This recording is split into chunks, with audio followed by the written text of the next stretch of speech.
হয়েছে কি, রাত্রে তখন 9টা থেকে 9:30টার মধ্যে আমার মামা বাসা দিয়ে হচ্ছে আমি বাসায় যাইতেছিলাম কুঠিবাড়ির রাস্তা দিয়ে।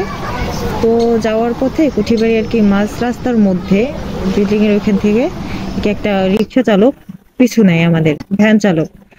তারপরে হচ্ছে আমরা যাইতেছিলাম, ওনারা জিজ্ঞাসা করছি যে উনি যাবে কিনা বাজারের মধ্যে, বাসায় যাব এই জন্য। তো পরবর্তীতে উনি বলছে যে না, যাবে না। তো উনি গাড়ি স্লো করে আর কি আমাদের ফলো করতে করতে সামনে আগাইতেছিল। উনি গাড়ি দাঁড়া করে আবার চালায়, গাড়ি দাঁড়া করে আবার চালায়। তারপরে হচ্ছে কিছুটা দূরে আখি মন্দিরের সামনে উনি অন্ধকারের মধ্যে যাইয়া দাঁড়ায়। দাঁড়ানোর পরে একটা সামনে দিয়ে ভ্যান আসে, গাড়ি আসে, লোক কতগুলো লোক আসে। ওইটা দেখার পরে উনি আবার সামনে যায়।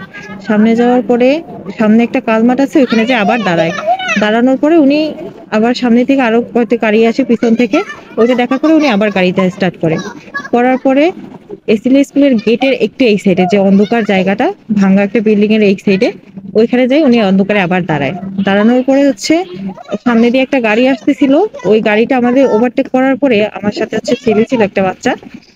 তো ওইটা আমাদের গাড়ি দিয়ে যাওয়ার পরে উনি হচ্ছে গাড়ি থেকে নামে। গাড়ি থেকে নামার পরে হচ্ছে উনি এক আর কি খুব বাজে অবস্থায় লুঙ্গি টুঙ্গি উঠাই টুঠাই আমাদের দিকে আসতেছিল আর কি, এমন ভাবে আসতেছিল খুবই খারাপ অবস্থা, বাজে অবস্থার মধ্যে ছিল।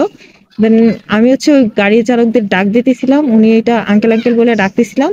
তখন হচ্ছে উনি গাড়িতে যাই উঠে আবার। ওঠার পরে উনি আবার দেখতেছে যে ওই গাড়িওয়ালা শুনে নাই ডাক আর কি, দাঁড়ায় নাই। এজন্য উনি আবার নামছে, আসার পরে আমাদের সামনে দিয়ে আর কি দাঁড়াইছে।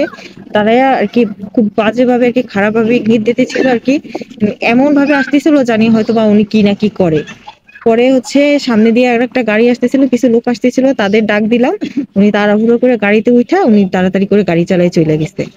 এই হইলো। তারপর হচ্ছে ওনারা এসে জিজ্ঞাসা করছে যে কি হইলো, তাদের বললাম, কিন্তু তার মধ্যে উনি চলে গেছিল অনেকটা দূরে আর কি, গাড়ি চালাই ওনার ধরার মতো আর কি পজিশন হয় না।